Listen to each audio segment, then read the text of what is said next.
Hello and welcome back to my favorite people, and thank you very much for watching this lecture video. I'm gonna go through thiols and sulfide. And when it comes to thiols are an analog of alcohol. We will have SH instead of alcohol. And I want to remind you like how actually we named alcohol. We said the priority it will go to OH. So this is going to be the first carbon, 2, 3, and 4. On the third carbon, we have methyl. So we say 3-methyl. And then we have 4 carbons. So our main chain or the parent chain, it has 4 carbon. This one is going to be 1, and then it will be 3-methyl. And then we can say 1 butanol. No. Okay. Or we can say this. We can say 3-methyl. And then say butane. And then say dash 1 dash, and then we say OL to show position of the OH groups. So technically, instead of E at the end of the name, we replaced it by OL to say that we have alcohol. Now, when it comes to thiols, and the way we're going to name it, it will be exactly similar to the alcohol, but the only difference between them, the OL will be replaced by the thiol.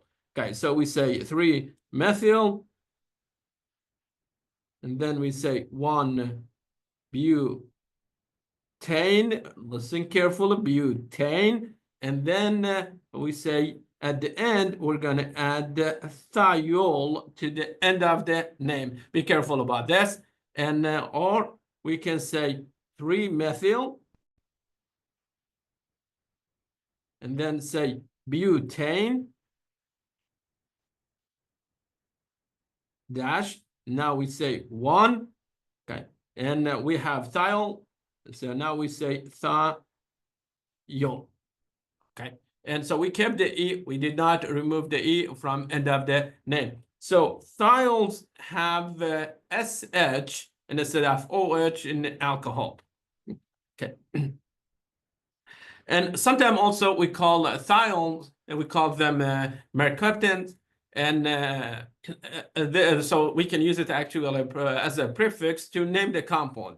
So for instance, in this case, we have 1, 2, 3, and 4. So the main chain, it will be this one is a butane. We have 2 substituents. One substituent will be SH, and the second one is methyl. So we have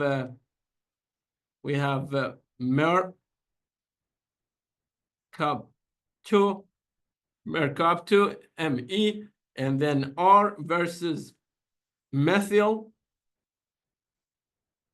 So the mercapto, it will get a priority over the methyl. And where is it? It's sitting on the third carbon. So I'm going to say this is going to be 3-mercapto.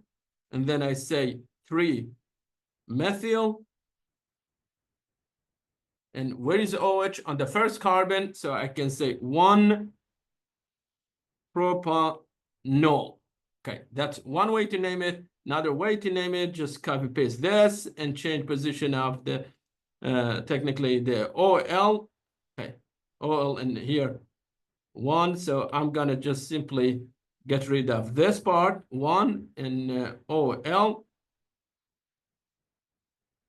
Move this one here. So let me change the color for it, so then you can track what I did. Okay, so propane. Okay, E, I got rid of the E, and now I say dash 1 dash OL, and that's another way to name it.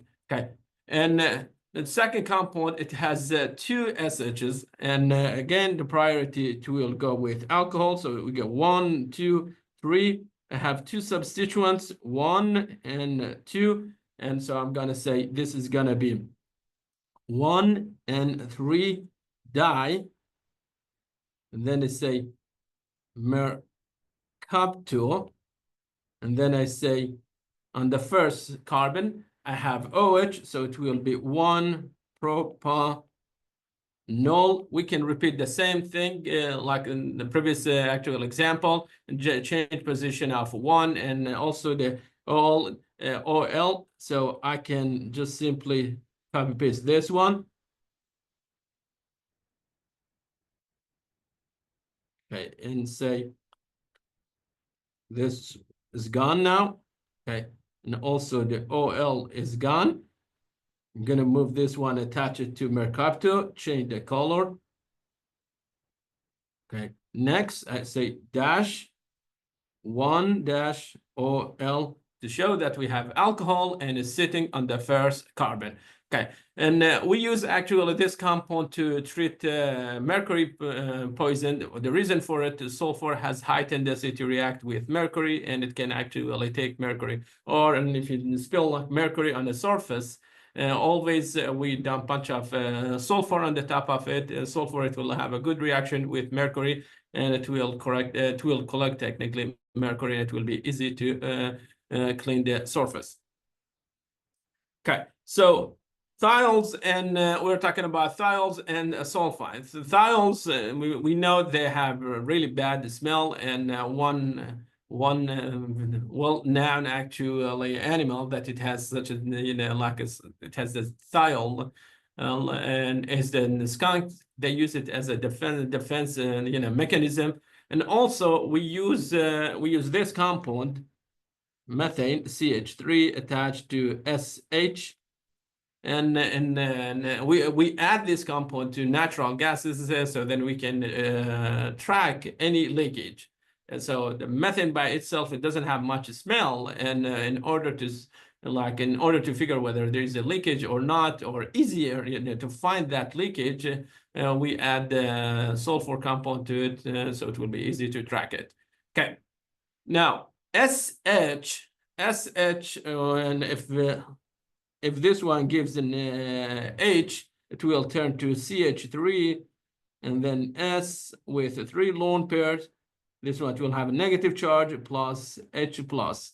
The S minus, okay, is stable enough, but it's a weak, okay? It's a weak acid, okay? Because it's a weak acid, it will give us a conjugate base. The conjugate base, it will be a strong conjugate base, and like an or strong nucleophile, okay? And when I say it's stable enough, I'm comparing it, versus OH, okay? And SH is more, and like is more acidic than water. That means the conjugate base of SH, it will be more stable than the OH. Okay, they can get involved in SN2 reactions. They, like also E2, but as you see written in the slide, it says they will prefer to go through SN2. It doesn't mean that so we were not going to see a E2 product.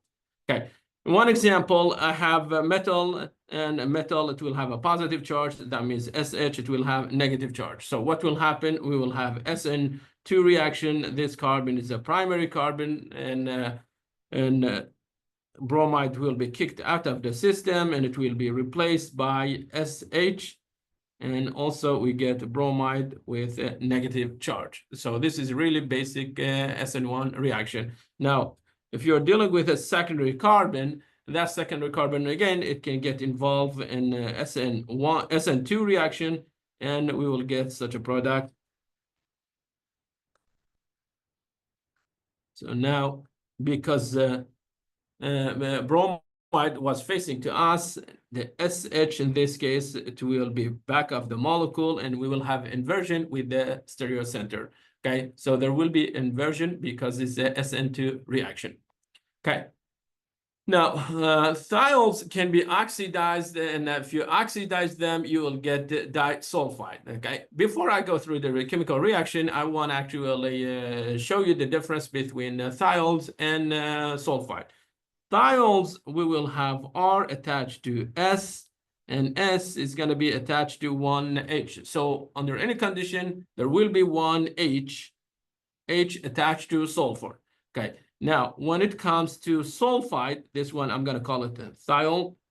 Okay. When it comes to sulfide, there will be a sulfur, but that sulfur, it will be attached to 2 carbons. Okay, two R or two alkyl groups. There is no H directly attached to sulfur. And this one, we call it sulfide. Okay, so for example, dimethyl or diethyl sulfide. Okay, now, and as I said, we can oxidize thiols, and if we use a basic condition in the presence of Br2, a product will be this compound, S, it will be attached to S, and then those S, they will be attached to their alkyl groups. Okay, in this case, we have ethyl, and each sulfur is going to have two lone pairs.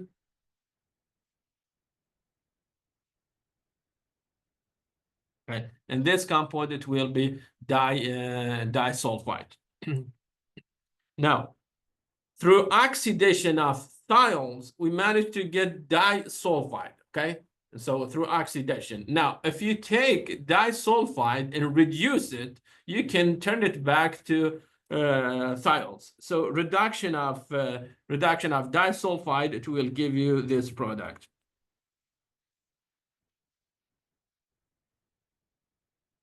And you will get 2 moles of them. Okay, if they are not identical, say for example, we have this S attached to, okay, S, and now here we have, say, such a compound, and if I reduce this one,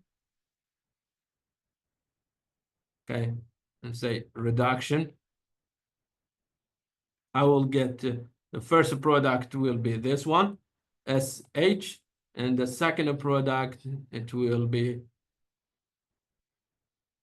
this one, SH. So it will be the isopropyl version of it. Okay. And the first example, they were symmetrical, the second non-symmetrical. Okay. Now, we said that the thiols are analogs of alcohol. And now, if we take the hydrogen that's attached to thiols and replace it by alkyl, we get sulfide. And the sulfides, they will be analogs of ether. So the way I name, for example, this compound, I have two substituents, and both of them are ethyl groups. So I'm going to say I have diethyl,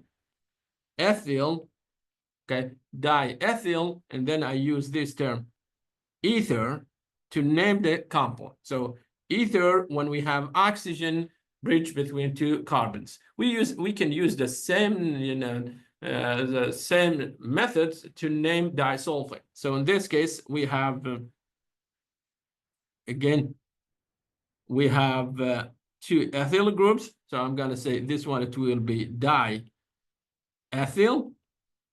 Okay, but because I have sulfur instead of oxygen, and I'm going to name it sulfide.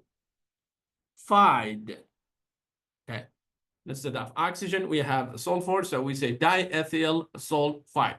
Okay, and we also, when we were talking about ether, and we said we can treat the ether with the one that has, so with the alkyl that is smaller, we can treat it as a substituent and call it alkoxide, okay? And then, so alkoxide group. And so I can do the same thing with the, with the sulfur. And for example, on the left side, I'm gonna have 1, 2, 3, and 4. I have chloro, 2 chloro and 1 methoxy group. Chloro will get a priority, so I'm going to call it 1 and 1 dichloro. Then I say on the 4th one, I have methoxy. Okay, methoxy, and then I say cyclohexane.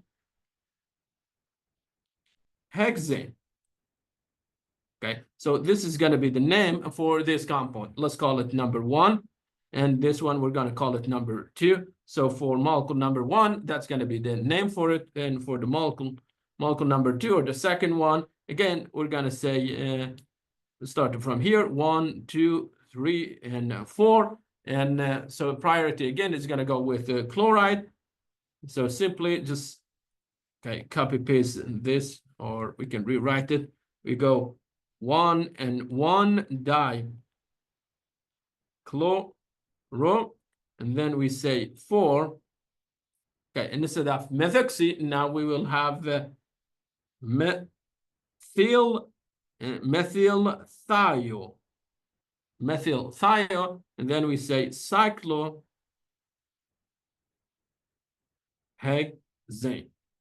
Okay, so as you see, I treated the entire of this as one substituent.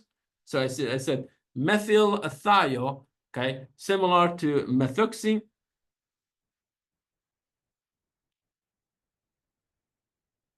The methyl with oxygen, we called it methoxy. So now I'm calling this one methyl thiocyclohexane. Okay. And sulfide can get involved in SN2 reaction, and through that one, you can turn it to forgive me. The sulfide can be generated, okay, can be generated by using thiol. If we take thiol and treat it with a strong base, we can take the H from it, and we will have sulfur with a negative charge. And that sulfur, it can get involved in SN2 reaction. And this species, the one with the negative charge, we call it thiolate. Thiolate is similar to alkoxide, and it can get involved in SN2 reaction, and the reaction it will go forward through inversion with the stereocenter, and we get such a product. Okay, so we get disulfide plus salt, and this one in this case is going to be sodium with whatever the X is, if it's a chloride or bromide, and then it will be sodium chloride or sodium chloride or sodium bromide. And this is going to be end of this lecture, and thank you very much.